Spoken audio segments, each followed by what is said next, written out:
Matt. I got out before Debbie Cook's email and court testimony and did not see what its effect was like in the Scientology community. How big of an impact did she make?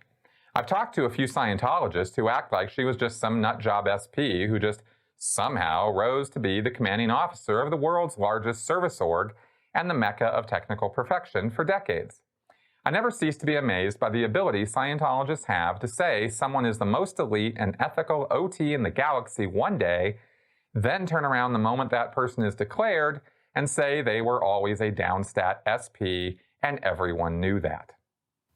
Never ceases to amaze me either, Matt, but then I look at life out in the real world and outside the bubble world, and I look at the way that people have these kind of cultish kind of ideas and the certainty that they're so right and so true.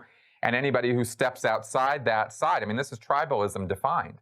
If you're in that tribe, no matter what it is, and you step out or you start looking at things a little differently, it's completely and utterly predictable that no matter what the subject matter is, no matter how, how right you are, how wrong they are, how right they are, how wrong you are, like it doesn't, right and wrong doesn't enter into it.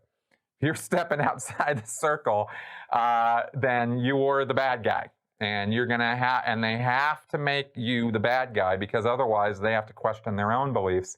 And I just went over how hard that is to do. So yeah, it is teeth-gnashingly frustrating sometimes. Okay, now as far as your question about Debbie Cook's email goes, let's go ahead and go over this real fast. Debbie Cook left Scientology many years ago. And in New Year's of 2012, the New Year's between 2011 and 2012, she fired out this email that went out to like 5,000 Scientologists in good standing, because she at the time was a Scientologist in good standing. And this was a very long email with lots of Hubbard quotes in it showing how David Miscavige was off the rails, Scientology was completely going over a cliff.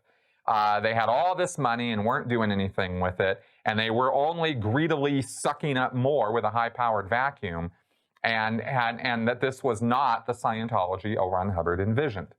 It was a pretty powerful email for anyone who was familiar with who Debbie Cook was, but even if they weren't, all the Hubbard quotes in it gave it a whole lot of credibility and oomph, and it really rocked a lot of Scientologists. This went out all over the United States, I think internationally. I mean, the mailing list was quite large.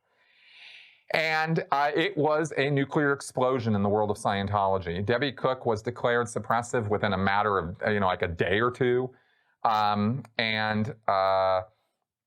They went after her. I was in Twin Cities at the time. I had actually already decided to leave the Sea Org. And then that email, because I had decided like a couple weeks before, then that email hit the lines and I was like, wow, I knew who Debbie Cook was and I knew that she had become a public person, but I didn't know, that she was going to put something out that was going to be so anti-Miscavige. It was not an anti-Scientology email. It was very much pro-Scientology and pro-Hubbard. It was anti-Miscavige and the direction he was taking the church. So when that came out and I was on this mission in Twin Cities, we had about 3 or 4 people call in amongst the Twin Cities field. And remember that at this time, the Twin Cities field was like 50 people, something like that, 50 or 60 people. I mean, there's not a lot of Scientologists actively doing Scientology in Twin Cities. So, so this was this was like what, 10% of them calling in, something like that. 8%, who were like, what's this email? I don't know how many people received it, but that's how many people we found out received it. And they were supposed to be called in and shown this issue that came out from the church.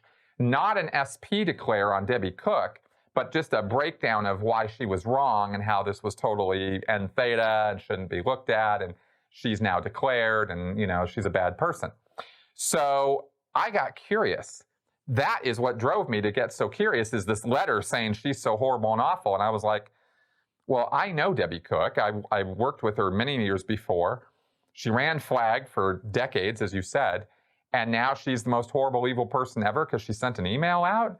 What does this email say?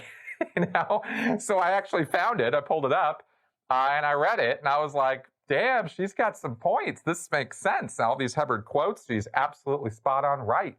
about everything she's saying here. And that only reinforced my desire to leave the Sea Org as quickly as possible, even though I still was a believer in Scientology. Remember, the email was not anti-Scientology, it was anti-Miscavige. So, so that was probably similarly received, the way I received it, because I was a Sea Org member on mission. I was the most hardcore, dedicated Scientologist, or I was at that level and in that group of hardcore, dedicated Scientology Sea Org members. And I read it and I was like, "Whoa, yeah, she's right," you know. And it was done very, very, very. It was worded very well to do that, to create that effect. So I think there were a lot of people who really freaked out. Some people, of course, the real dedicated diehards didn't, you know, get fazed by any of it, as you know, as per the reasons I've already gone over today. But there were a lot of people who had left Scientology, who I'm sure got that email, or were on the edges, under the radar. Now, this is speculation on my part, but if, you know, from what I did see and hear and the feedback I've received from former members who have told me about Debbie Cook's email, I'm pretty sure that a lot of people who received it just went,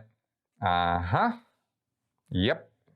And it just reinforced why they were under the radar, why they weren't going in anymore, why they weren't so interested in Scientology anymore. And it just firmed up their resolve to stay away.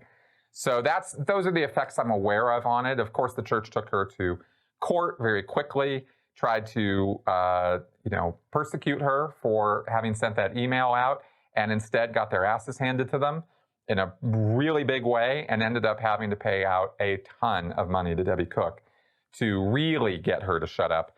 But that was, in that context, in that situation, I don't blame Debbie Cook for taking that, because that was a big success for her and for all of us, you know, in terms of that situation there. So there you go.